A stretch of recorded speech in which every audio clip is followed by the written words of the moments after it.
Okay, so we have 5 activations, and we have to go onward to Richmond. So how are the Federals going to do that? Well, what's really interesting here is Stuart and Longstreet. Longstreet stuck here between the Allegheny and the Shenandoah. So it would be really nice to be able to get to Longstreet, but he's kind of stuck back there behind some impassable mountains, and nobody really has the capacity to get there. McDowell could get the closest and might coax him into a fight, but I don't know. Probably not likely. I think McDowell has quite a bit more power there than does Longstreet. Yeah. So he's not really going to want to fight with McDowell. So I think what's probably going to happen, I think Burnside might move on to Stuart. Stuart here is a cavalry officer. You see his movement rating of 7, so he could cause a significant amount of trouble, maybe in West Virginia, Pennsylvania, and Ohio, if he's willing to move out of supply. But if he wanted, we wouldn't really be able to catch him. So while we have the opportunity, why doesn't Burnside come on over and see if he can knock him out? Stuart only has a single SP, which is typically what you're going to find for a cavalry officer all alone by himself, not attached to an army. And Burnside is sitting pretty with 3 here in Charleston. So let's see if Burnside can make short work of this. Unfortunately for Burnside, Stuart rolled and successfully avoided the battle. So he needs a 9. He rolled a 7, but he has an inherent sort of +2 because of his nature as cavalry.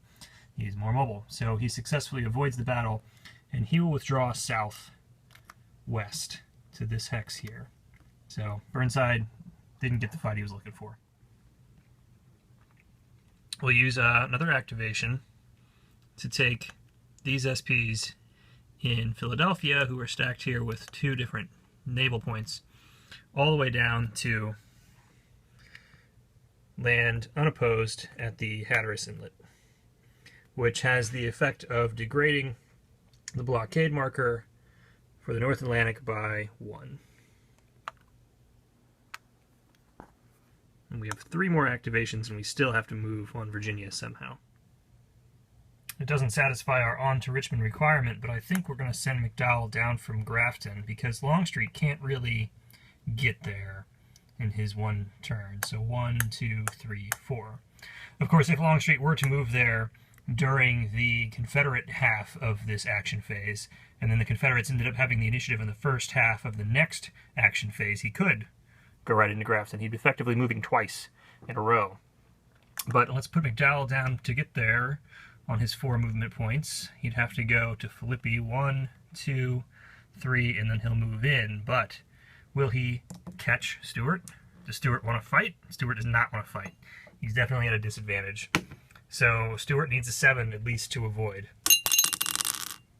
And he doesn't, so we're going to have a fight. So McDowell manages to catch Stuart in this valley here, west of the Allegheny, in West Virginia, the very edge of West Virginia. So we're going to roll 2 dice, 1 for each side, blue and red. Let's see what we get. Okay, so McDowell rolls 5 on 3, Stuart rolls 3 on 1, but he has a +2 modifier, just as a skill as a general. So they essentially both roll 5s, but Stuart rolls on a 1. You see on the CRT table, 5 on a 1 column is an asterisk, and McDowell rolled 5 on 3, which is going to give us a 1. So McDowell wins the fight. Stuart loses his SP. McDowell takes the square, the hex. And what happens to Stuart now? I'll have to look that up. I think he gets displaced. So as it happens, because Stuart lost all of his troops, he lost his entire body of troops, he will be displaced. So he's going to go over here to this eastern coast displaced box, and then at the end of, the end of the next turn, I think he'll come back. There is a penalty for cavalry officers who become displaced. They serve another 1-turn penalty in the displacement box. So what I think I'm going to do to try to satisfy this onward to Richmond requirement, Patterson was stacked in Harper's Ferry with 4 SPs. I've gone ahead and split them up here. And I think what I'm going to do, because if we refused to attack, if we just ignored the requirement, which we can do, we'd be penalized by losing an activation and also by losing a strength point somewhere. So if we're going to lose a strength point anyway, we might as well try to wreck some plan that the Southern forces have. So what I'm going to do is I'm going to take an SP from Patterson, and I'm going to attempt to move it into Strasbourg. And the effect that that would have would be Johnston into a reaction to protect that resource hex. And if he does react to protect the resource hex, what he's done is he's left his fortifications. You see right here, he won't have that defensive bonus. Before, he would have added 4 to any defensive die roll. His inherent defensive capacity of 2, plus the fortifications is 2, that's 4, which made him virtually unassailable. But if I can draw him out, that increases the possibility that I could catch him unentrenched. And it also potentially forces the Confederate player to use an activation to re-entrench or reposition and re-entrench Johnston. And if I could catch him in a reaction while he was on the move, so to speak, he would only get the +1 modifier for Johnston's offensive capacity. So I think I'll move this guy down to Strasbourg. So the way I'm going to do that is by moving him through Harper's Ferry and then southwest. So actually, there are many options here, many opportunities to intercept. Johnston can try to intercept into Winchester, and then Johnston and Longstreet could both try to intercept into Strasbourg. Longstreet would have a significant disadvantage because he is across these Shenandoah Mountain Ridge here, but it's still a possibility. So I'm going to make some of these die rolls and see exactly where this guy gets intercepted. Okay, so that SP got through. Johnston didn't intercept at Winchester. Longstreet nearly intercepted, which would have been kind of the ideal condition as far as the Confederates' position is concerned. But Johnston was able to intercept in the final movement. So I think, there's 2 arguments to be made here. You don't want to degrade Johnston's position, especially since Patterson's stack hasn't been activated yet, and he could potentially wreck Johnston if he has any significant loss in this battle. But I think he doesn't really have much more of a chance. Johnston's going to have to move in and see what he can do. So let's roll the dice. That's not good for Johnston, so he's going to roll a 2 then on the 2 SP table, and the Federalists roll a 4. A 2 on the 2 SP table is not wonderful. He rolled a... Actually, he'll get his defensive capacity, so that's a 3. So he got his asterisk. Meanwhile, a 4 on the 1 table is also an asterisk. Okay, so we have a standoff. We have a tie. So what happens is Johnston is unable to repel. Johnston is unable to repel the Federal troops, so he ends up back where he started, just east of Strasbourg. And the Federalists get through, so they are they in full supply? If they're not in full supply, they're demoralized. Johnston is in full supply, so he's not demoralized. But we'll have to check on these guys. There is a railhead here in Winchester, but it's in a zone of influence, Johnston's zone of influence. It's also in Patterson's zone of influence. So we'll have to see how the rules work in that conflicting zone of influence situation.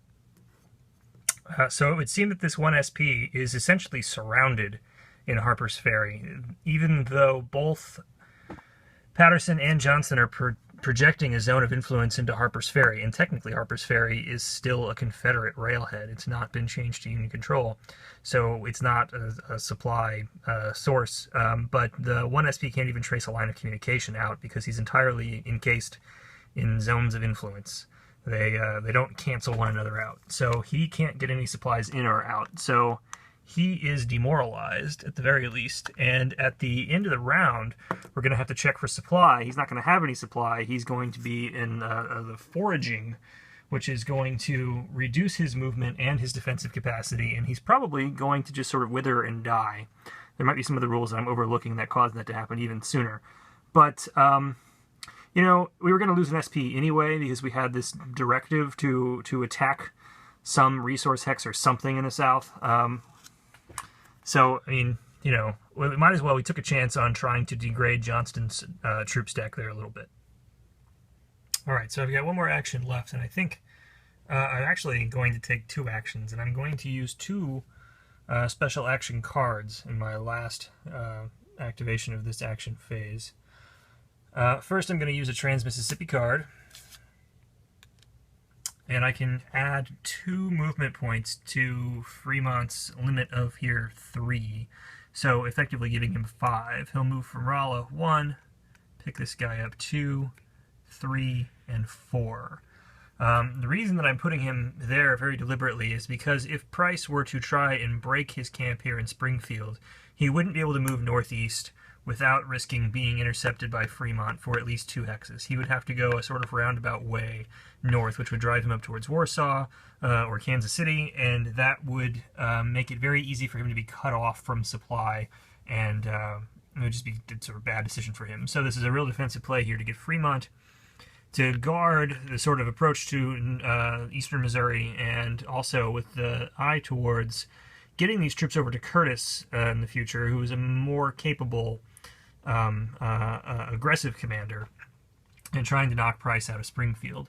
Now, that is my 5th activation, but I'm actually going to play another card here, a west card, and I'm going to use that for an extra activation. I'm going to activate Halleck, who is also a cautious general. Ordinarily, these cautious generals take 2 different activations, 2 different activation points to activate, but that's only if they're moving into a zone of influence or attacking an enemy stack. He's not going to be doing that, so it's going to cost him 2 points just to cross the Mississippi here, and then he's going to move his last point into Buffington. What this does is it blocks this path here from this stack of rebel units and their naval batteries, and it's also guarding the approach to southeastern Missouri up through this sort of swampy path by Lake St. Mary in the boot heel. So I think that's the end of the Federal turn. If we review, he sort of threw an SP away, but he had to, was onward to Richmond. Burnside and McDowell were both pursuing Stuart through the Alleghenies, these valleys in the Allegheny. They were able to actually push Stuart east of the Allegheny, and they robbed him of his cavalry. And there were some troop movements in southwest Missouri and southeast Missouri trying to curtail any more Confederate activity in the border state of Missouri. So now the Confederates have 5 turns, 5 activations to make in this phase, and let's see how they handle it. Right, so I forgot to mention these troops out of supply here in Harper's Ferry actually are going to receive a foraging marker because they're not in supply, they're not in limited supply, they're essentially isolated from any Union supply source. So this just indicates that they have 1 less movement point, and they shift 1 column left when defending. But because they're demoralized, we also have to roll for attrition because they're out of supply. So because they're demoralized, we have to subtract 2 from this die roll. So we're going to roll 2 die. No, I'm sorry, 1 die. There's 1 SP in the stack. So on the 1 column, let's see, we rolled a 6. So we've rolled a 6, and we're adding 2 because they're demoralized. That gives us an 8. So they lose 1 SP. So essentially, these troops just melt away. They desert for, well, not for lack of a better term. That's precisely what they're doing. They're deserting. All right, so now it's the rebels' turn.